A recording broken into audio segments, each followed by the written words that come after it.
not seeing any others, let us just take a moment. I invite you to turn your hands upward tonight to God as you offer yourself to God, as we begin to pray and offer these concerns and these joys unto the Lord. Let us pray together.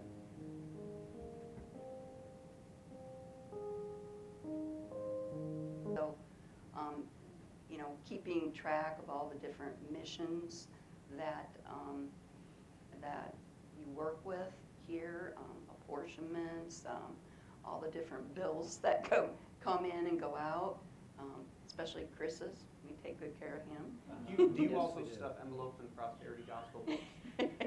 No, I stuff statements quarterly. This job description of yours. Yeah. And put together financial statements at the end of the month for our finance meeting, and pretty much that involves working with the church's balance sheet and the treasury statement, also known as an income statement. So, that way we can keep track of, all the pledges and all the money that's coming in, and what we're spending on things. And I think. Well, I'm so grateful for people like you who think in spreadsheets and numbers, because I went to seminary because I thought that I would never have to do math for the rest of my life if I just went into ministry. And then I saw my first budget sheet, and I was like, I need a sou. So I'm so grateful that you do what you do and help us stay on track financially here. Tell us a little bit about how does this position feed your faith? How do you serve Christ in the way that you go about being our finance manager here at the church? Well, I think everybody is born with gifts and has a purpose, and this is kind of my retirement job. I retired full-time from finance and banking, and this is kind of an area that I feel like is a gift, and it comes easy to me, and it a lot of times makes sense for me where it doesn't for other people. Mm-hmm. And in that way I can give my gift to the church and help with the stewardship and help with just keeping track and being a good fiduciary for the church. Well, I don't know about the rest of y'all, but I'm grateful that you're on our staff. I'm so grateful that you have a heart to serve Christ, and that you're able to use your gifts to help steward our resources here the best we can for the glory of God and for the sake of Christ in our community. So thank you so much for all you do. Ladies and gentlemen, give it up for Sue Chisholm.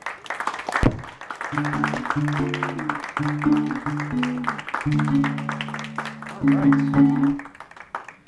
Well, friends, we have come to that point in our service where we are going to have an opportunity for a quick offering. And our offering tonight is going towards school kits. So every dollar that you give allows us to help ship these school kits to students that are in need through the United Methodist Connection. Now, at Fusion, we don't pass plates like we normally do in worship services, but you'll have an opportunity to get up as the Spirit leads you. There are jars on either side of the room, and you can deposit your offering in there. And we invite you to give as God leads you tonight. So this is your time for offering. Thank you, COVID. All right, friends. It is time for the main event. It is time to get pumped. It is time to get hyped. Our speaker tonight, she is a mom of small children. She wrangles a husband. She is heavily involved in our United Methodist Women. She's a great gift to our church, and she's going to be a great gift to you tonight. Please welcome with me Crystal Wilken.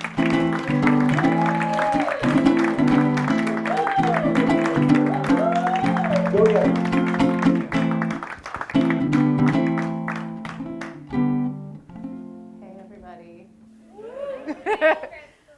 Okay, so I have to say that when I was approached by John on this topic, he kind of like eased me into it. He's like, hey, would you be willing to be the speaker on Fusion? And I'm like, okay. And then he goes, your topic is lust.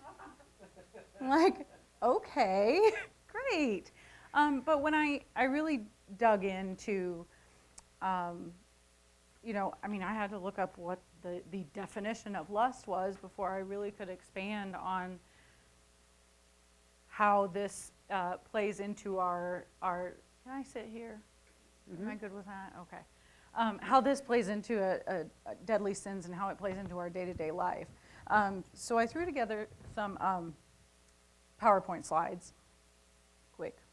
And basically the definition of lust is something that is longed after, and the additional strong passion or longing, especially for sexual desires. And then a second definition that I found was an inordinate craving for the pleasures of the body. And I thought that that second definition was really a good all-encompassing definition, because, you know, we do think about the sexual aspect of it when we think about lust. That's really the first place our minds go if somebody walked up to you and said, what is lust? That's where you'd probably start. But I thought that the second definition was good because we can lust after a lot of things other than sex. So when I looked at passages about lust, there were 7 or 8 passages, but 4 of them really struck me as impactful and helped me understand where that comes into the deadly sins. So, yep, next slide. So I'm going to turn and read them for you. 1 John 2:16, for all that is in the world, the desire of the flesh, the desire of the eyes, and the pride in riches comes from the world. Okay, pretty impactful. So basically, God doesn't tell us to lust. God doesn't tell us to want things, including sex. 1 Peter 2:11, beloved, I urge you as aliens and exiles to abstain from the desires of the flesh that wage war against the soul. Again, pretty impactful when we think of what God wants us to do and where he wants us to stand and who he wants us to be. And then all these things that we are told we should want get in the way is kind of how I took that. Next slide. And then the last two, Matthew 5:28, but I say to you that everyone who looks at a woman with lust has already committed adultery with her in his heart. So as part of preparing for this, I kind of went through and replaced the words woman and adultery in a loose sense. Because one of I was having a conversation with somebody at work, and I think Matt can probably relate to this. And she said, well, my husband lusts after hunting season. So he lusts after a deer. I said, Guilty. said, well, okay, I mean, I guess that falls into the category. And then the last verse is James 1:14-15. But one is tempted by one's own desire, being lured and enticed by it. Then, when that desire has conceived, it gives birth to sin, and that sin, when it is fully grown, gives birth to death. This one I struggled a little bit more with, because if you really think of lust as a sexual urge or drive, I struggle with morality and ethics, especially being in a medical practice. So you think about this last one makes me really think about children who are the result of a rape, and if those are brought in, they're children who are brought into the world, this would make them feel pretty awful. So I understand that certain verses in the Bible are meant to have certain meanings, and our understanding and our perspectives of those verses can be different from person to person. But that one kind of struck me, especially when I was coming at the lust topic from one angle, and this one kind of threw me off a little bit. But next slide. So part of the reason that John asked me to talk about lust is because he knows that I'm involved in United Methodist Women. And one of the social action topics and focuses for United Methodist Women is human trafficking. So I gave you a few statistics here about human trafficking. It's the second largest and fastest growing criminal industry in the world, which shocked me. I think it really isn't on our radar as much as it should be, because we like to pretend that it doesn't happen around us, whereas it does. It happens everywhere, and the United States is among the top, one of the top countries where it happens, simply because of, you get into the whole economy and greed and some of the other deadly sins when you look at that. There are 20.9 million trafficked individuals, and 80% of people trafficked across national borders are women and girls. And that's where the sexual and lust aspect comes to this topic, because it really is, it's sex trafficking, and that's a big part of the industry. And women are lured to places, including the United States, for ideas of employment for good pay and good conditions, and then they end up being put in these positions that they're either sold for sex, or they're basically put into slavery, which is shattering that happens here. We like to think that it doesn't happen here. The total annual revenue is estimated to be $150 billion, and it is highly underreported as far as how much trafficking actually happens. I think there was, within the last 5 years, there was a report done by, I think CNN did it, but it actually included Interstate 80 as part of the trafficking, because that's a big highway for trafficking, is the interstates and the truck stops and such, which again, we like to think it doesn't happen here, but it does. Next slide, please. So why trafficking? Because both labor and sex trafficking are connected to the feminization of poverty, targeting women and promising them high wages and good working conditions.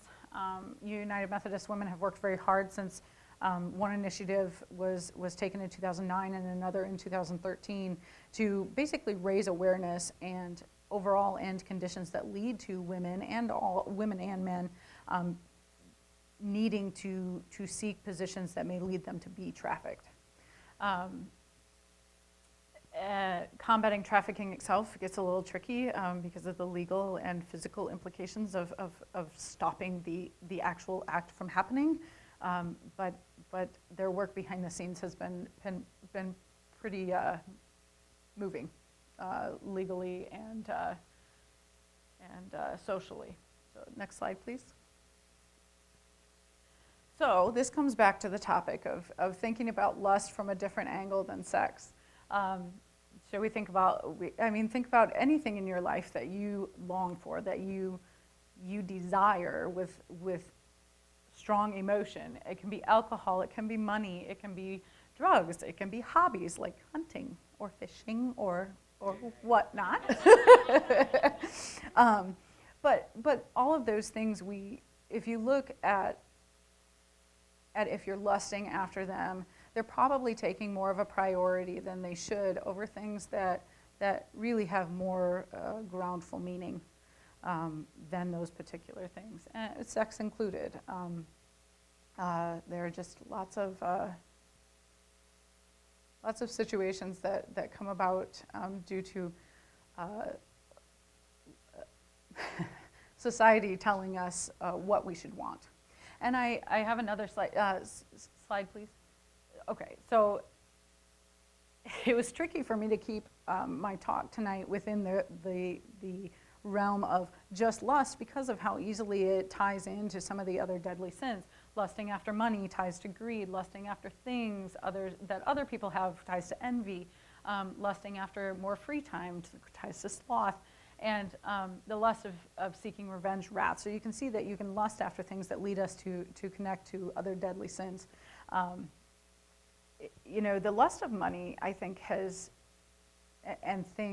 impacted me personally, because for a long time, as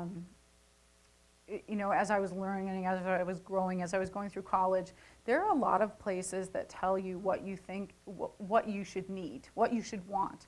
And I wanted to get a really good job that paid a lot of money so I could have all the stuff I wanted. And that's really how I set out from high school. And that's really a flawed way of thinking. But that's what the world around me had been telling me. Not my parents, not them, don't blame them.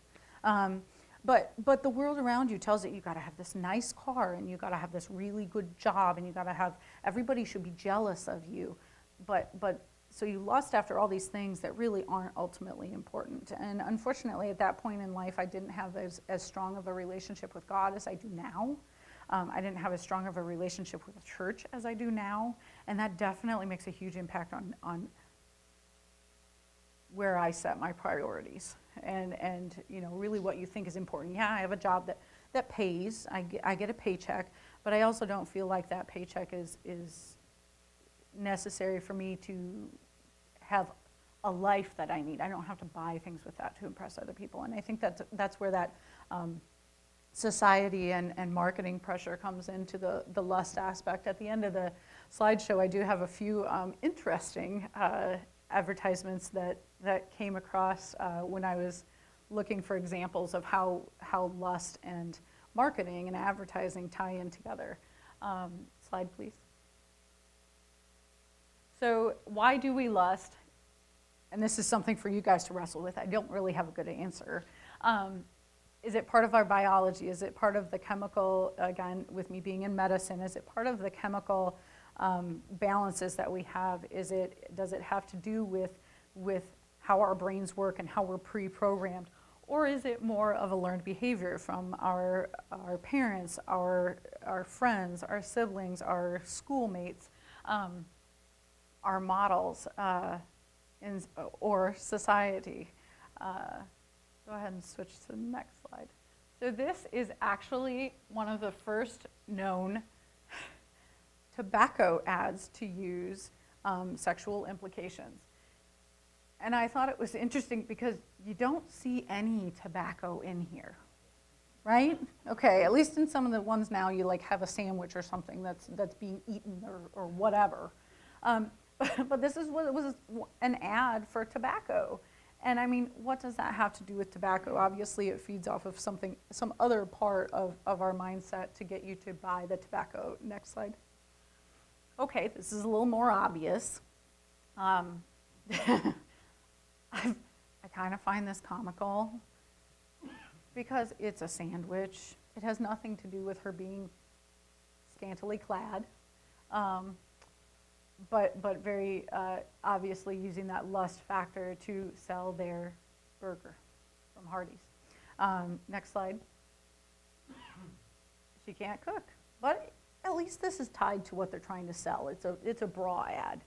So again, it goes to show, next time you watch TV for an hour-long time period, see how much lust-based advertising you see, especially depending on the show that you're watching. But it's interesting to see how much our society uses lust and that basis to try to sell us items and tell us what we need and what we need to lust after. So, some food for thought for you guys. That's all I got.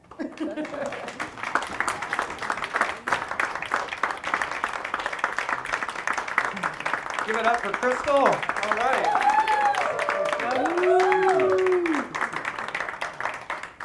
Well, friends, I hope you heard Crystal's words tonight, and I hope you were able to take those to heart. That was awesome. That was just awesome. I think so many of us are tied to thinking lust applies to one area of our life. And quite frankly, lust applies to all the areas where we desire in our life that God does not.